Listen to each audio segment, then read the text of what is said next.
love it. I love it. You are back. It's another Sunday, y'all, and I am still here. Yes, I am. Y'all know that song by Tisha Campbell? I'm still here. Yes, and today we are talking about life after, right? So here is my story.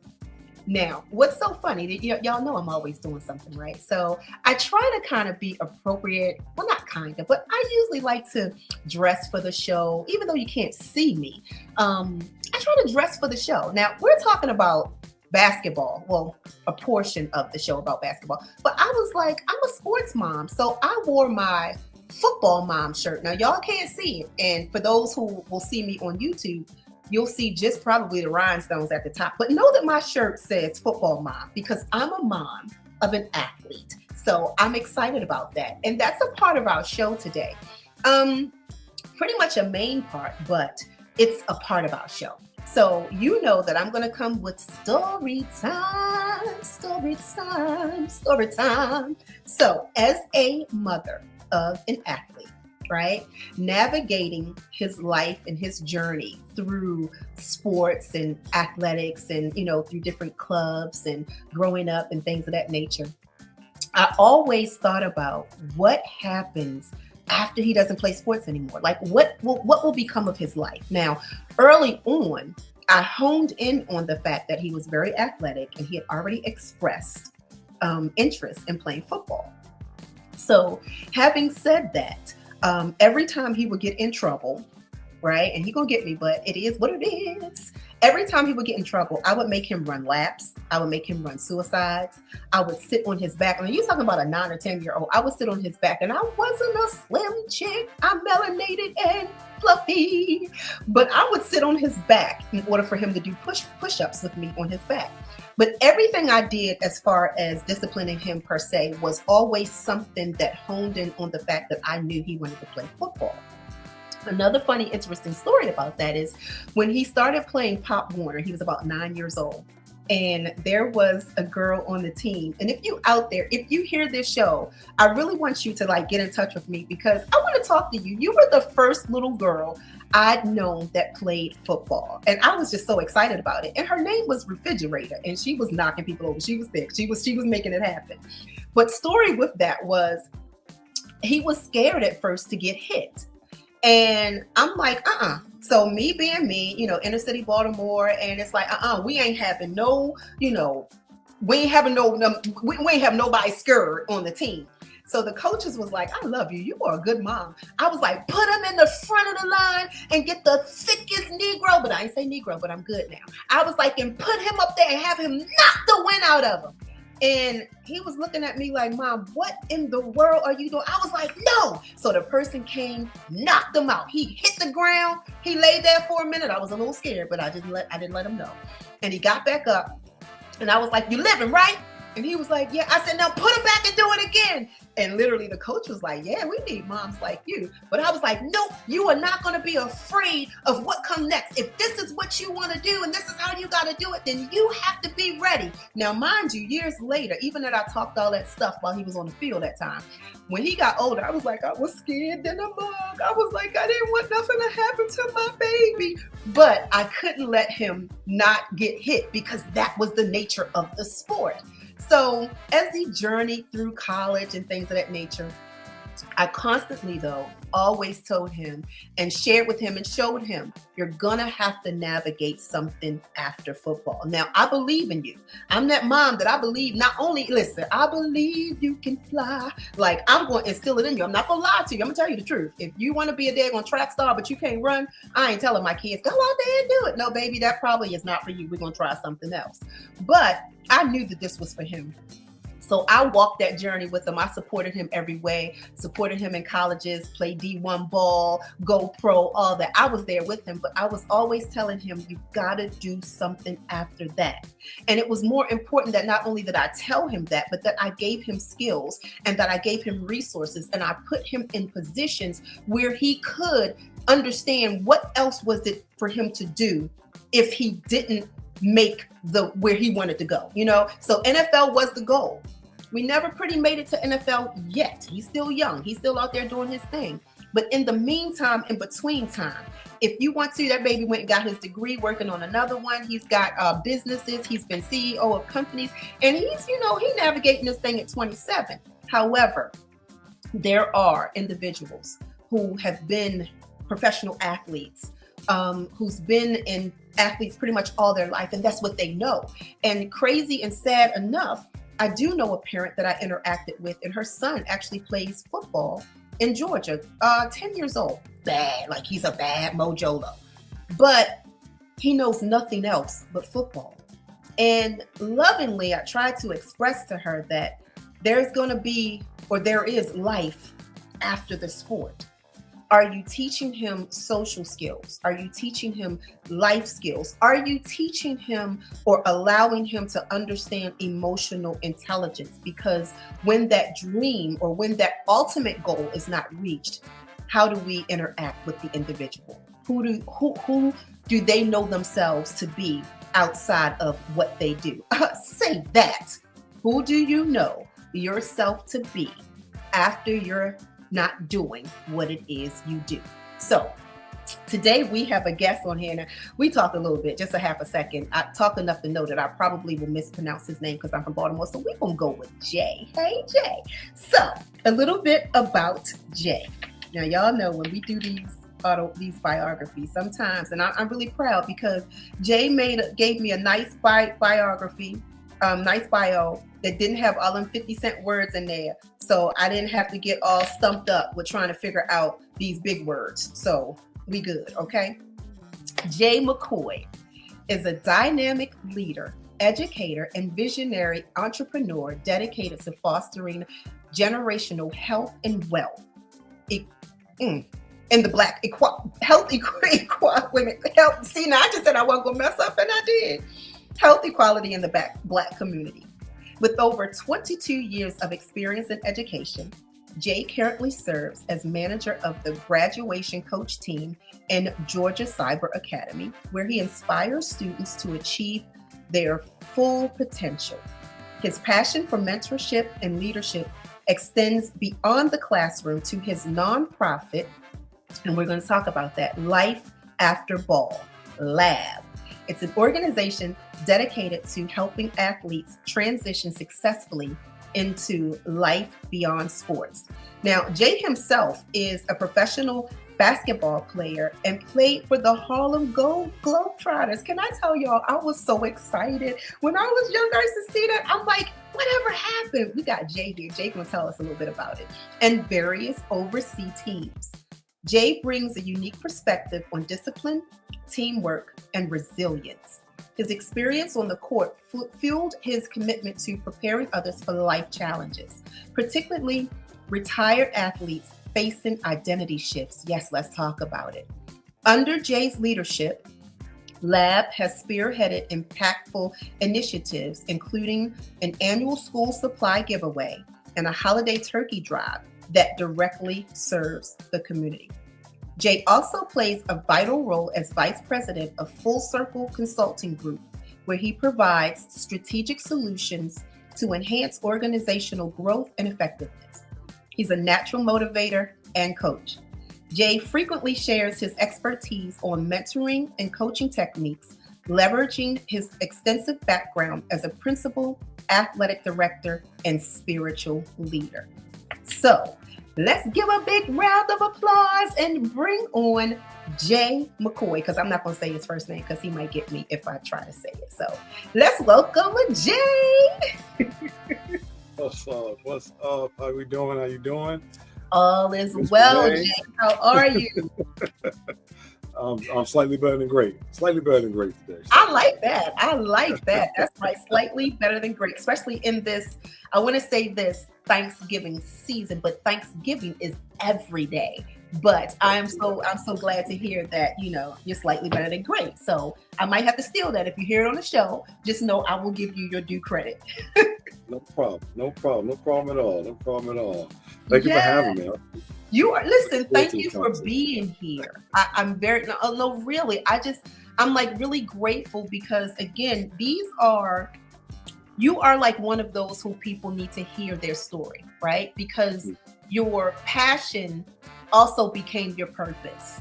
And that purpose is something that is greater than yourself and helping others to become great as well. So I am actually honored and humbled to have you on here. And, as my daughter, I didn't mention her, but my daughter played basketball. She loved basketball. I couldn't dribble worth a dime. It just wasn't for me. But you didn't have her taking charges in front of people? Man, listen, I did though. I did because I was could not play the sport, but had enough. I was like, call defense. I was like, girl, put your hands up, box out. Never been put a basketball in my hand and I probably try to kick it like a soccer ball. I'm just trying to tell you, but no. But being that mom, just like cheering her on because she really, really, really loved it, and I was just like, hey, I need to learn at least enough though I can call some plays to make sure my girl out there doing her thing, right? All right, enough about me. So tell me a little bit. I know I read your bio, but tell me, how was your journey getting to the Globetrotters? Like, tell me a little bit. Was that something you always knew that you wanted to do, play ball, or you fell into it and was like, hey, I like this sport? Talk to me a little bit about that. Yeah. Let me fill in the gaps. Here's the gaps. Bio just gives you the overview. The gaps. So I'm originally from Gary, Indiana. That's literally, I'm here right now with my family celebrating the holiday. So, I guess what? 4404 Jackson Street. Wow. That's what's up. But I was blessed to get a scholarship to go to high school and play at a private high school. Mm-hmm. And what a lot of people don't know is that before me, I have my brother who's 3 years older than me. I have an uncle who's 2 years older than him. And I have another uncle that was 2 years older than him. And we literally went to the same high school. My oldest uncle brother, because we're so close in age, he actually graduated and went to University of Maryland, played basketball there. The one next to him went to University of Howard, played basketball there. Wow. And then my brother played at Iowa State University. And then with me finishing up I went to Texas State when I got my first degree was from there. But yeah, it was a journey getting there. But again, we're coming from Gary, Indiana, which is not the most affluent area in the United States, or the city of Indiana, or the state of Indiana, or Gary is one of those cities you make it out of. Wow. So I'm home now, and when I was here in high school, there were about 6 or 7 high schools in the city. Mm-hmm. Currently today, there's 1 or 2. Wow. That's how desolate the city has become. So it's coming back and seeing this makes me want to come back and do some stuff. Anyway, for the kids here. Mm-hmm. But so I went there. I went to a junior college. So let me start with this: playing professional basketball was never a dream of mine. Never. Oh wow! Not even a little bit. Not even a little bit. It was my brothers and everybody before him. Everybody wanted to go pro. Period. And they were all NBA or not. And me, I was just like, you know what? I want to go to college. I know you can't afford to get a degree. You can't pay. See, my mom can't afford to send me to college like that. So I need to find a way to get there. So I ended up going to college with a full ride. Went to junior college for 1 year. This is a crazy part. So I went to junior college for 1 year. A week before I left to go to school, I busted my ankle while I was in a cast. I had to go to school in the cast and the scholarship. I had to fast track that. And the thing about these things is like they're like, yo, if you're not able to play within a certain amount of time, I'm gonna lose my scholarship. Wow. I didn't come. It's the investment. They have to get a return on their investment. Well, I got healthy. Eventually, got healthy. That particular team, finished 30-5 for the season, and we went to the NJCAA tournament and finished 8th in the nation. Woo! Right. So that was purpose, though. Yeah, and I was like, man. And what I noticed when I'm there, I'm helping my teammates pass classes. I'm the at that time I was the nerd on the team. I was the one who wanted to, because I knew my purpose. My purpose, I was coming here to get a degree. Mm-hmm. Basketball wasn't the focus. It just so happened that I was pretty good at it, mm-hmm. And which led me to a Division I scholarship in Texas. And that team, I can tell you, I wasn't focused when I first went there. I went from a 3.0, a 3.7 to a 1.4. That's that college life. It can have you lose focus in a minute. But what they don't tell you is that, especially going on this journey, is that I'm coming up impoverished, and then I'm getting placed in these rooms that how to move in a sense, and how do I even begin this? And a lot of things, a lot of colleges, they're going to isolate you from the rest of the students, the rest of the population, so you don't get the opportunity to network. Back then, we didn't have the opportunity to even get an internship because it was illegal. Oh wow! So the question is, you pulling this kid out of poverty, and you can't give him money. How are we supposed to eat? How are we supposed to do our laundry? The crazy thing about that, and I just said that too about the life skills, like having gone, like you said, in an environment that a skill or something, of course, that someone saw in you athletically brought you to that place. But not being able to actually round you into a whole person per se, but only really honing in on that one aspect. And then a person may get caught up in being driven to just that aspect, and they make that identifier as to who they are. And it's challenging now to navigate an identity outside of what you do. Okay, go ahead. Journey, get me to the Globetrotters. Yeah. Okay. And then think about that coach, those athletic trainers, those are your people. Because I went from Gary, Indiana to Texas. I had no family there. So this is your tribe. And my new tribe is coach. Everybody that's around me, that's like, all right, great, And here's the crazy part. I didn't play a lot in college. I didn't get a lot of playing time.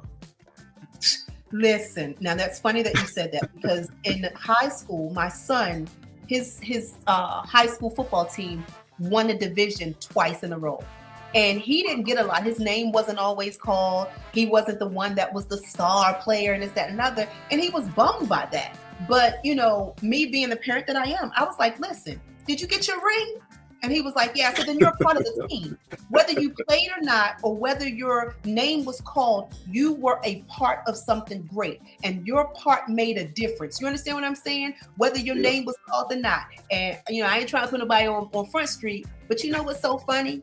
The one name that was called, and they was like, putting them out there, he's nowhere. Didn't make it in college, didn't get to the pros, didn't do any of that. But he was the high school star. You know what I mean? Yep. He remembers those high school plays. That's that's one of the things I always, when I run against people, they talk about high school. And people go, oh, remember when you did X, Y, Z in high school? It lets me know immediately this person hasn't moved on. They're still stuck. They haven't had any more moments like that for the rest of their life. It's like, I'm thinking, man, do you know how many other plays I've had besides that one play? Like, I don't remember that at all. Like, wow. But anyway, my senior year, we end up going to the NCAA tournament. We do well. I got a ring and played on TV. We got blasted by Minnesota. Well, I'll never forget that. But I am on the road to graduation. Okay. I'm literally on the road. I'm basketball season's over. NCAA tournament's like, so when March comes around, usually when you hear a hard push from the lab, because we know that a lot of people will never put a uniform on and play in front of a crowd again. And we definitely, after we finish this journey, that's where we're gonna go next. We gotta talk about this lab. Absolutely. Yeah. So I did that, and I actually I was a semester before I was supposed to be done. I had to go one extra semester after my transfer. And oh man, I'm just thinking about that. I went to California with a friend of mine, and he went to go pick up a car, and I flew out and drove his car back. But while I was out there, I was playing in the little basketball games at LA Fitness and stuff like that. And somebody saw me playing, and they were like, "Wait a minute, like we need you. Like hold on." So a couple weeks after me out there playing, I got a phone call, and they wanted me to play on the LA Summer League teams. I'm like, wait a minute, that's the semi-pro. This is before they had the G League. Okay. So okay, I'll play. I can come out there and play. I was ready, signed up to go for a team, and then a week before I was supposed to leave, the NBA lockout happened, so they didn't have a summer league for that. Oh. But again, remember, my goal was to graduate, and all this was just stuff to do. Well, I get convinced to go to try out for like the G League now, a team in Texas like the G League. So I go out and I say, okay, I'll try out. And when I tell you that I didn't have any money, I planned on sleeping in my car overnight. Just I want to give it here's a shot. Here's my shot, effort I'm putting towards it. Mm-hmm. Well, I get out there and I get drafted first round, second pick. Wow. And when it came down to it, I had when I came back and said, "Hey, you got chosen. You want to send your contract over X, Y, Z in process." I said, "Hold on, y'all, time out." Yeah, like a contract. You just went. You knew nothing about these contracts and monies and who gets percentage. And okay. I'm following you. None of that. But again, remember, my goal was to graduate. That's why I'm stuck on one thing. Well, I told him, I said, "Hey, I have a couple more weeks before the semester's over, and then I graduate from college, and I'm ready to go." It's like, "Oh no, we don't. That's on you." Ooh. That's not how we operate. Now you can finish and graduate, and then come back and try it after that. But this is for right now. This is now. You got this time frame, and I'm like, wow. So again, I'm focused. I said my grandfather would kill me if I don't graduate. I'm graduating. That was too close. That was too close not to. Yep. So eventually, I let it go. Didn't think nothing else about it. But my roommate from college, his uncle was a super truck that played the Globe. He would always come to our games and watch these games whenever he was in the area or in town. And I got an offer to go try out with the Globetrotters. And I was like, Did you know about them? Was it something that you knew about? I knew about, but I had never seen them. I never saw them in person. I watched the cartoons and stuff like that. I couldn't spin a ball on my finger or anything like that. I was like, I'll go out there. I'll try out. So I go out to Orlando, and I'm playing. I'm having fun. It was great. I had a great time. It was awesome. This one play got me a contract. Wow. I had a fast break. There was a kid, Mr. James. I know his first name starts with a J. I'm going to leave it right there. J. James. The kid was 7'1" and big as Shaq. He was like a Shaq duplicate, literally. And I was on a fast break, and I told him, I ran down, going down the court, I said, "Jump." And he jumped, and I dunked on him. That was it. What? That's what got me a contract that day. They told me, "Get out, go to the locker room, go sign your contract, let's go." Wow. Okay, so that was like, listen, what you said, you only get one shot. And that was the shot that put you in the position that you went to. But you went to this position, Jay, and here it is. It almost is like you said, you went in for one thing because you just wanted to get to college. But now you're navigating life. And how many people, if any, were in your ear giving you some instructions about afterwards? Right? Because that brings me to like this lab. Like, how did you get from, what made you go to like, you know what, this was my experience, this was my journey, but this is where I see what's needed. Let's get to the lab. Life after basketball. Go ahead. So there's two things that, two or three ways you stop playing sports. Mm-hmm. Either you retire, and the game retires you, or what's the third one? Or somebody fires you. So it's basically it's really two. So you retire or the game retires you. One or two. Mm-hmm. Typically, an injury and that was me. I got injured in Japan, tore my IT band, and when I came back, I was like, okay, and I'm gonna weave this in here because relationships matter. Absolutely. Ooh, say that. Mm-hmm. Mm-hmm. So, and wait a minute, I'm sorry. It's so funny that you said that because in my intro, I neglected to say how we were introduced. And that's exactly what I was going to say, that we were introduced through a relationship, right? And I tell people all the time, and especially in business, and I understand we go to these network events, but I always say that when you network, you're just like vaguely connecting with people. But when you build and have relationships, it takes you to a divine alignment and purpose in life. So, I mean, I can't stop people jargon by saying they're going to go and network, but I listen to when someone's saying they're networking. To me, it just says you're going to connect to people, or you're going to just rub shoulders with somebody to get to the next level. And I'm like, for me, I'd rather have a relationship with people who have a foundation to say, I really know this person, therefore I can vouch for such and such. So, yep, that was good that you said that. That's a say that moment. Okay. And the relationships matter. Simple as Mhm. that. So and actually, this is around the time I met Kiwi. Okay. Um, Okay. this Shout was out right to around. Keith. Thank you for the introduction. Thank you for the relationship. Mhm. Yep. So Kiwi was I had met a guy in New Jersey when I was playing the Globetrotters. He was the head assistant coach for the New Jersey Nets at the time, Mhm. and he told me, he said, I want to get you an NBA. Here we Wow. go. I had no dreams about it. It wasn't a dream of mine. I was like, yeah, okay, sounds good. And, I was building a relationship with him Mhm. because who knows when this is over, what's going to happen. Mhm. Well, he said, I want you to meet this guy Kiwi who can help train you, and then we can look at all these different. He gave me all these different roles to go down. Mhm. So the one thing, this is the first moment I took some action on myself. Mhm. He got me an offer for a Connecticut Pride. I forget the name of this team. It was like a developmental team. He said, I need you to go play for them for 3 months, and then we'll pull you up on a 10-day contract to go with the Nets. My question was, okay, what happens if I get hurt Mm. Mhm. in these 3 months? Oh, I can't guarantee you nothing. Mm. Now, back then, those leagues were paying $300 a week. Okay. I was living off that. I was overseas making a lot more money than that. So Wow. I was like, $300 a week for a chance, for an opportunity? That's not an opportunity. That's not something I'm willing to risk. I'm not going to do that. I'm good. Lo and behold, within those 3 months is when I got injured. Wow. And I was able to pay for my rehab and all that after that. So, but at after this that, time, has anyone still spoken to you about what comes next?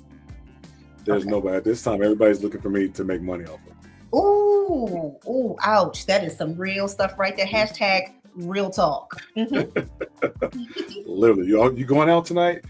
Oh yeah, I'm going in. Then I'll call you. You going out tonight? I said, you want to go out tonight? I said, yeah. I said, you got some money? No, you ain't got me. No, I don't have you tonight. Oh well, man, I might be stuck in the house. I'm like, gotcha. See it.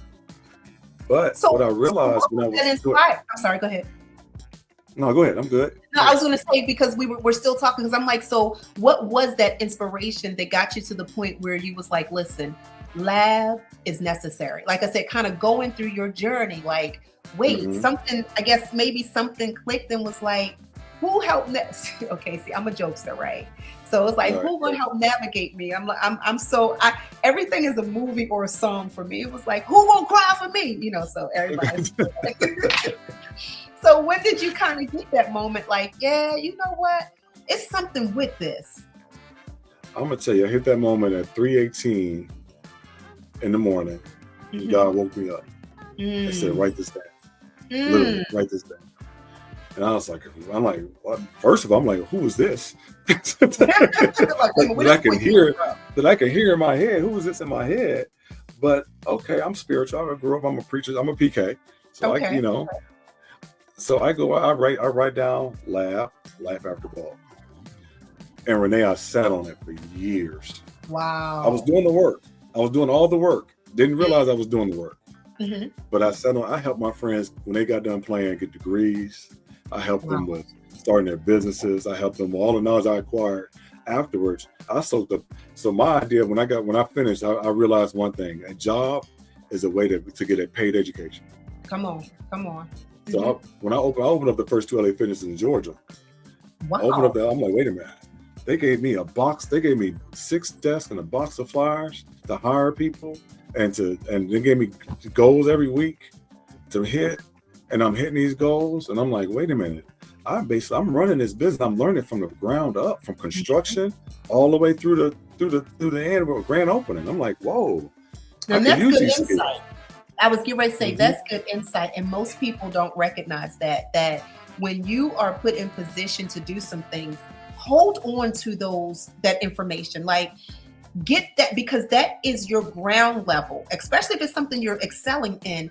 That kind of like is an indicator that there's some purpose there. So you want to hone in on what you're getting taught. Like you said, you're getting paid to get taught, right? You have to pay to go to college, but life experiences through employment, you are getting paid to be able to build your own from ground up. So that's some good stuff right there. Okay, Jay. Yep. I always go into everything when I enter something new. I think about the end. What do I want the end to look like? Mm-hmm. So when I look at jobs, I want to know what is the end for me is running my own company. What can I pull from this to run my own stuff? But what I got is when all my friends kept calling me like, "Hey, when you get down, hit Jamal. He can help." That was a running thing. Wow. So I was at a it was a 2018, December 2018. I ran into somebody because I was a principal, a middle school principal, Victory World Christian School. Mm-hmm. And one of the parents was like, man, I know you play sports and this and that, and I've some athletes. You know anybody we can connect this guy? I have a guy I'm trying to. I have a business that I've been sitting on forever. Let me introduce this to you. And when I showed it to him, his mind was blown. He said, "Man, this is it." When I showed him the map out of how I wanted it to be, just blew him away. Mm-hmm. And at that moment, I just started the work. I immediately got it. Nonprofits. I went through the whole process to get the nonprofit, formed the business, formed the board, and next thing you know, it's just like, and I always say it was slow initially because people kind of I was doing the work. I was laying the foundation. Mm-hmm. I don't know, like you ever heard the story of bamboo, Renee? Bamboo? No, share that with us. Nope. So I mean, I didn't have 2 pair. You know what I'm saying? 2 pair earrings. Right.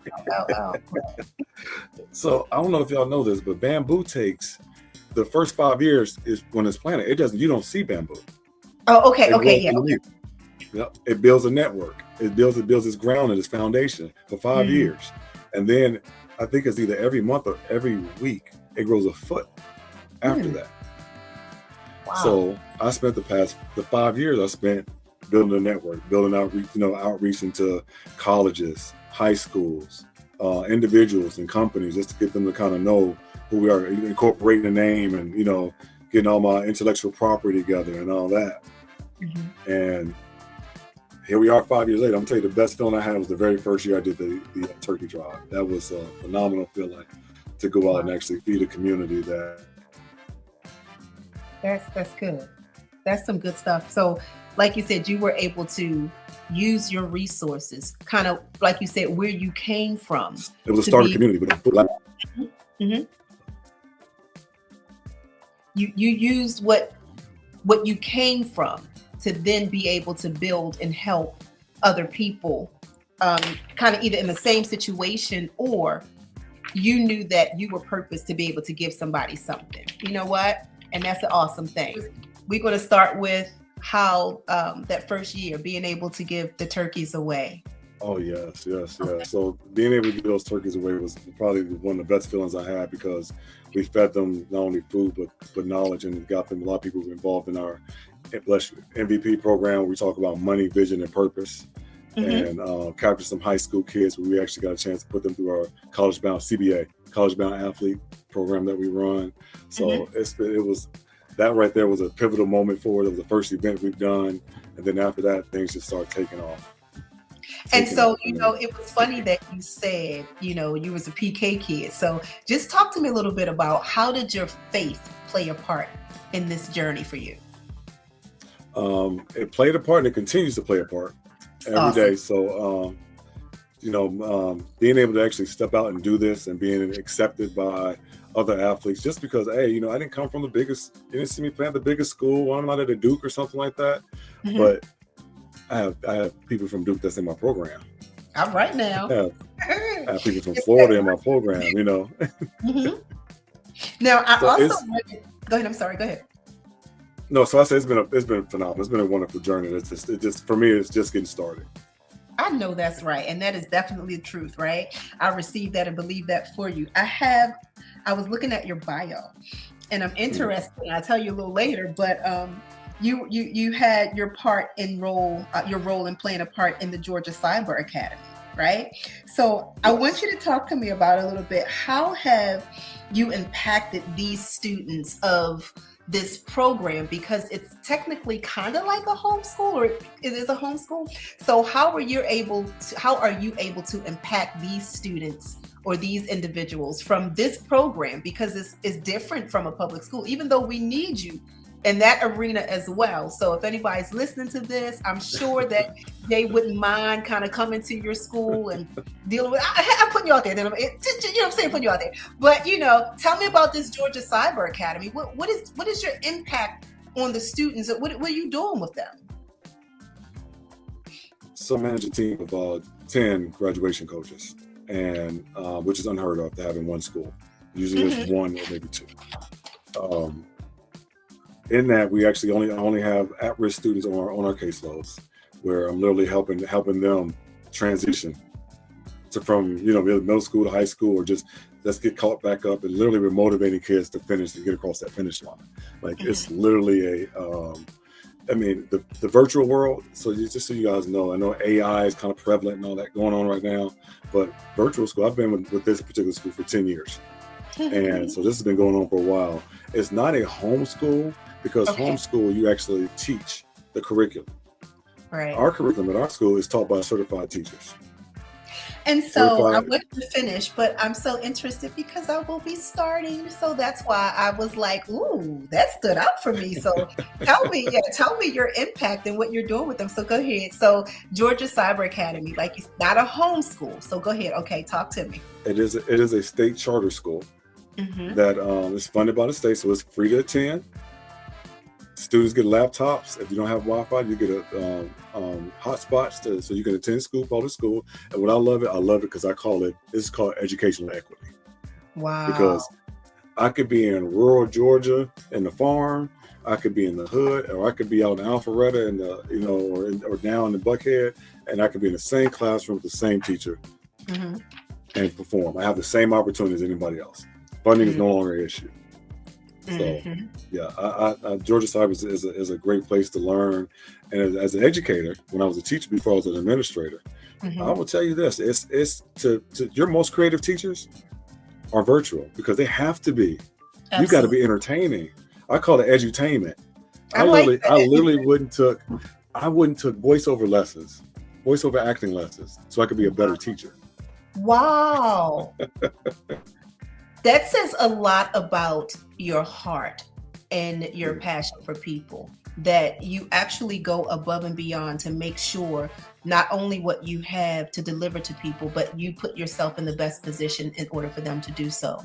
And we're kind of lacking in that, because we're getting away from effective communication and from relationship and interaction. So I really want to thank you for being the person that you are, to make sure that with your position, with your platform, that you are meeting the needs as much as you possibly can. And I even implore, and I know that this ain't Jay talking, this Renee talking, but I'm asking a lot of people to come alongside you that are also former professional athletes, whether basketball, baseball, football, but that they also kind of begin to kind of band together and take the same initiative, because we're asking, what about the children? Like, with this generation, I don't even know where we are. Generation X, Y, Z, A, B, C. I don't know where we are in the letters of the alphabet. 2, 3. Right. But if we want to see greatness in our children and in this generation, we have to be a part of their solution without focusing on the problem. And, some of the words and adjectives that were descriptive in your bio, they stuck out to me. One being resilience. And I'm like, that's something that we have to definitely talk about and teach people. And the other being teamwork, right? I think that athletics, and I know that you're going to be able to give me better. Athletics is the best way to teach individuals, our young ones, and even our, us as adults, teamwork, right? And how to interact with others. So I know they are, but just kind of elaborate a little bit about what part these things play in the lab. It's in your bio, and how are you navigating to be that person for them, to let them know or be the resource to give them what comes next? What skills, what do you hone in on the most to help the individuals with what's next? So there's stages. The very first stage is reclaiming your identity. Ooh, your identity is say that. Yes, you have to reclaim your identity. It's not what you do, it's who you are. And when Mhm, I ask, I no longer ask kids, what do you want to be when you grow up? I ask, mhm, who do you want to be when you mhm, grow up? What does that look like? What does being a good person look? What does what does all that look like for you? And mhm, then we go from there. So with these athletes, the very first thing, and you got to think about this, Renee. So here's a kid. Your kid, let's say they're bigger than most of the other kids out there. You think, oh, not you personally, but I'm gonna play. mhm. You gonna play football? You might be able to get to play football, but when you're little and you're young, and let's say between ages 10, 11 years old, you're telling them, hey, you can't play so rough with the kids. You're a lot bigger than they are. You got to be Mhm, gentle and X, Y, Z. And then the next moment, you're on the football field, mhm, and they're telling you, be mean, be strong, be. And you're like, wait a minute, I've been taught not to do mhm, that, mhm. and now you're telling me to do that. So we're navigating that world of the world and the sports world where they kind of intertwine.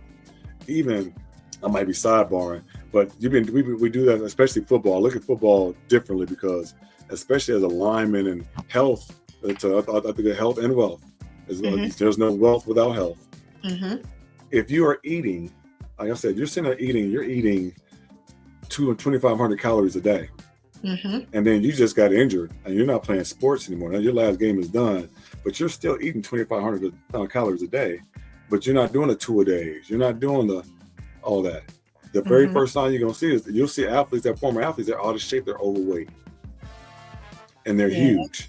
yeah. So we're talking about a part of society where they're already genetically bigger than everybody, and Mhm. then depression hits as soon as you get done playing, because that's Mm, when now we reclaim who we are, and then we go to now we know who we are. We got you straight. You know what you got. We good. What do you mhm, want to do? Who do you want to be? Because then who do you want to be, and then we can figure out what to do to become who we want to be. mhm. And once we navigate that land and we start doing the career development, and it's all about different roads, because some athletes come out and they're great, they're fine. Mhm. They had the right guidance, they had the right people. So we still take those athletes and say, hey, you could be a resource for us.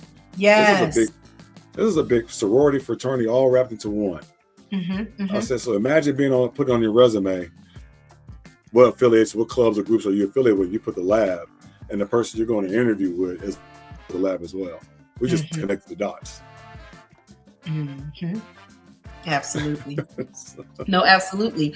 And, I was going to be kind of cheesy. I had wrote in my questions, but, like I told you, I don't really play. I was going to say, when we're dreaming bigger, drop some 3-point strategies on the people. I was like, oh, 3-pointer, but, it could be kind of The three cheesy. But pointer. All right, look. All right, Steph Curry. all right, I just was saying, though, use my pivot foot. I don't know.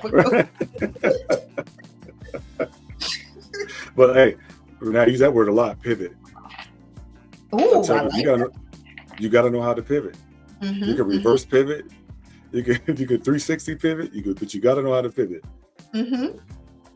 But Wow. you want three? You want three? Yeah, give me at least 3. Give me, yeah, drop 3 strategies that you I'll use say or okay. right now the number one thing that everybody has to be comfortable with. Number one, big because this is something that's going to 100% guarantee is going to happen. Guaranteed, no matter what. It's change. Right. You got to become. Change. You have to not only be comfortable with it, you have to embrace change. You have to look forward to change. You got to, and sometimes you got to create change. Mhm. Mhm. Mhm. Change. That's one major thing. Change, and then the other thing is be observant. Mm. You have to be observant, and observation isn't always looking for the negative.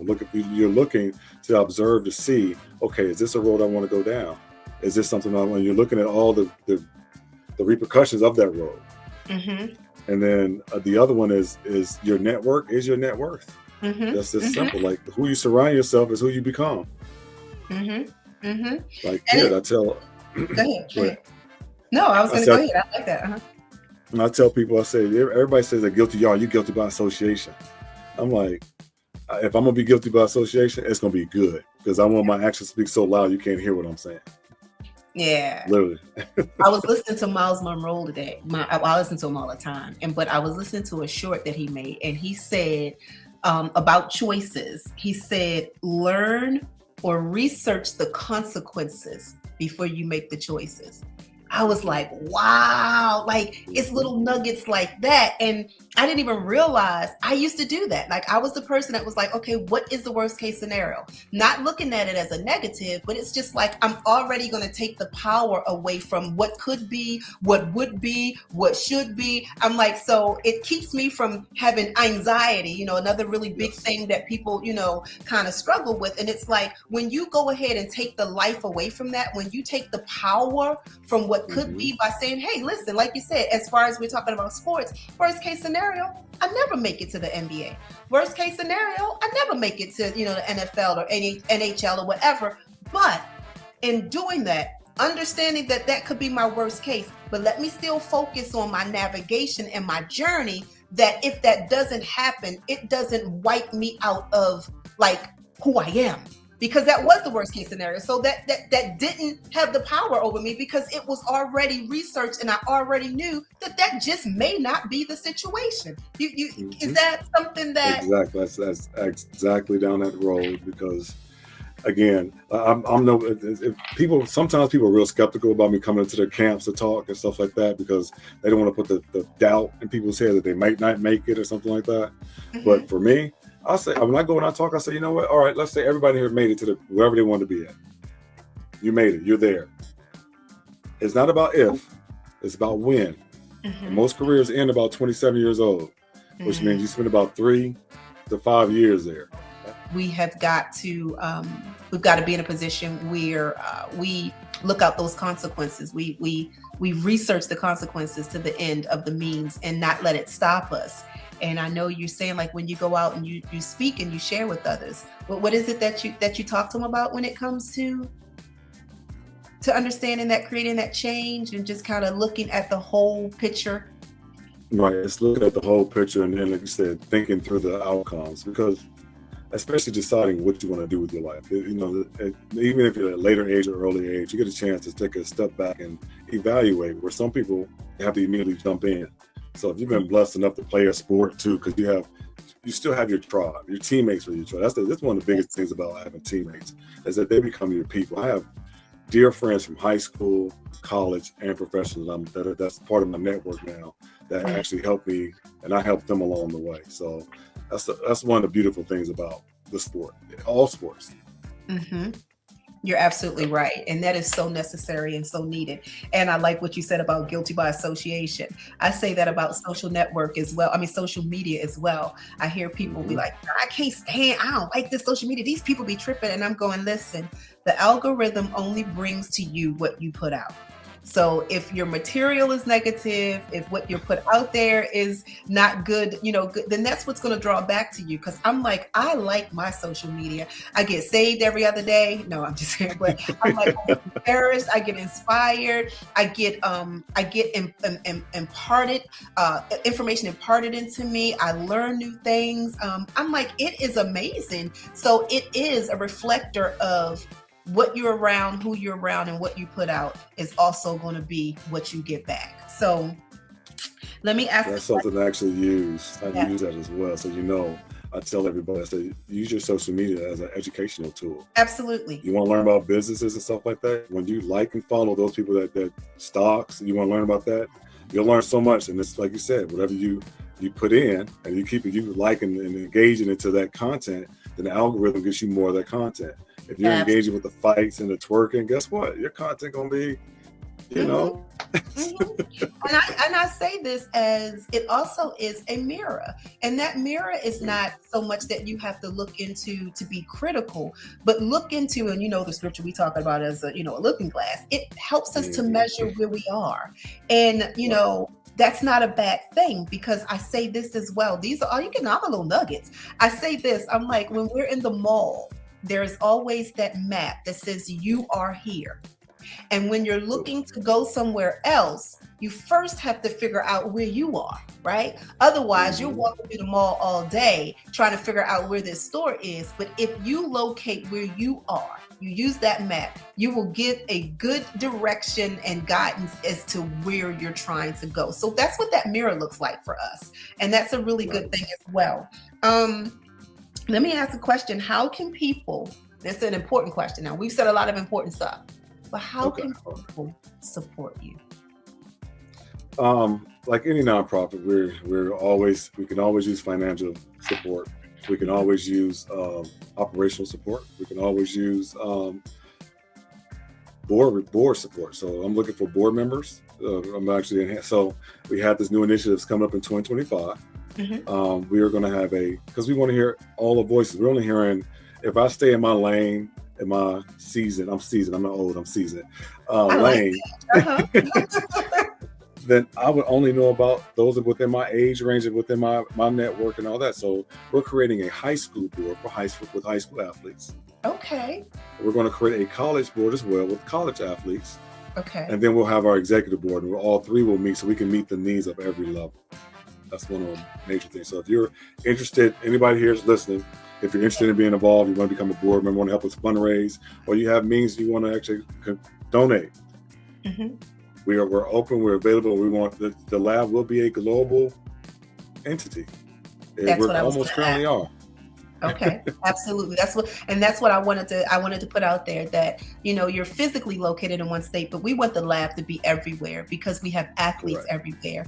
And what I found now, don't come for me, y'all, but I found living now in the southern states, I didn't realize how important athletics was. I'm up north. I'm from up north, so I was more into, or we were more into entertainment and things from that, theater and arts and things of that nature. And sports was big, but it wasn't as big as it was in the South. And as we look at the changing of the guards and the things that are just happening in our world, we don't want to focus that athletics is the only way out, but because that is a way of navigating your next level, let's be a part of helping an individual be well-rounded and holistic in who they are. And push them in their athletics, support them in their athletics, but all the more support them in who they are, right? And as we talked about it earlier, in the fact that we want to let this person know how to communicate with people, how to read contracts, how to read the room, how to understand how to present yourself, to know your boundaries. NIL. Huh? How to maximize NILs, name, image, and likeness. So the portals. These are things that you need to know in high school, not college. Because we've taken such subjects out of the educational institution, and I say that it's an ill preparation for life in itself. And one of the reasons I really am excited about the lab, because it's like, hey, we can hone in on one area of who you are, but our bigger picture is to create and show you the greatness of who you are in your holistic self, and not just this pinpoint this one thing. Exactly. Here's one of the things that especially somebody graduates college from playing, they're like, well, I don't have any experience. And I take a step back. I said, you don't? You have practice, right? Yeah. I said, what about the games? You win and lose. What do y'all do after a loss? But we got to go in. We work out on the things like turnovers. We focus on turnovers and X, Y, and Z. I said, then after that, what happens at the end of practice? Well, we go to coach. We talk about the game plan for the next day. And when the game comes, we evaluate during the game. I said, guess what? I said, you change that into, as an athlete, as a captain captain of my team, I reviewed our current performance, corrected the areas that we were lacking, so that once the event happened, we reevaluated the event, made corrections, reported to my supervisor, and we went from a loss to a win. I said, that's called P&L. Right. And you know what they're called? Transferable life skills. That part. Yep. Right there. And that's what and I think I look to what I'm understanding from you to see that's what the lab is. The lab is being able to help somebody use their transferable life skills, because they've only been looking at it from a narrow scope. But then afterwards, and I got a story for everything, Jay. I used to be a program director for it was called At-Risk Youth in Baltimore, and so we taught like living skills and life skills and communication and just all those things. And I remember having 3 guys in my class And they were big time drug dealers. Like, I mean, they was big. They was in it to win it, right? And urban pharmacists, urban pharmacists, right? I love that. And so when I was talking to them, I was like, hey, listen, I was like, your math skills are so on point. Just because I have a degree, I don't know how to turn kilos into grams and all that stuff. I was like, I have no idea, right? I'm like, and then your business management skills and the fact that you have people working for you. I'm like, your managerial skills. And they would laugh and be like, you so funny. They were like, come on, Miss Renee, you. And I was like, I'm just gonna get real with it. I need you to transfer these skills. And listen, 2 of them begin to get the newspaper and start reading the stocks. They went on to become very great businessmen in our society because I showed them, or I actually was supportive to them as to how to use the skills that not going to say may have, but was looked at as a negative, like you said, urban pharmacists, to I can put this into the market. I'm marketable and I'm greater than just this, what this is, and or how I'm seen from a negative connotation. And I can take this and make something bigger. So big ups to y'all. Y'all know who y'all are. I'm a little old. I can't remember your name, but I remember our story. Yes, I remember being a teacher in the school building. The kid told me, I don't even know why I'm here. I should be off the streets making that money. And I gave him the most unorthodox answer. I said, I don't know why you're here either. Yep. I was always told, don't waste your time. I mean, if you're going to be the biggest drug dealer out there, you want to be the biggest slinger, you should be in jail or dead right now. Absolutely. And he was like, huh? I said, yeah. I mean, if you want to be, I said, you don't need to successfully retire drug dealers? Facts. So if you're going to be in school, let's be in school. Mm-hmm. And you know what? You might be right. Listen, and that's how you got to hit it. It's got to be non-conventional and out the box. Absolutely. Exactly. One of the things I would tell my students, because I'm a former educator as well, when they would do that, I'd be like, hey, listen, if you're going to do it, be the best that you can be. And they're like, wait a minute. Oh, absolutely. Listen, I'm all for you. I'm all supporting you. Like you said, I've never heard that when I like the entire thing. I'm like, baby, you gonna swing on the pole? Boo, do your thing. Listen, I'm going to need your calisthenics up. I'm going to need your muscles to be on. They're like, what's your name? You always tripping. I'm just like, I want to be real with you because I want you to, like you said, see the bigger picture. I'm not trying to hinder you. If that's where you want to go, if that's where you feel your purpose is, I'm not going to go ahead and try to hinder that. But I am going to give you a bigger picture. I'm going to give you more information so that you can make a better informed decision because I'm going to give you more. And I see that that's what the lab is about as well. You're giving people more.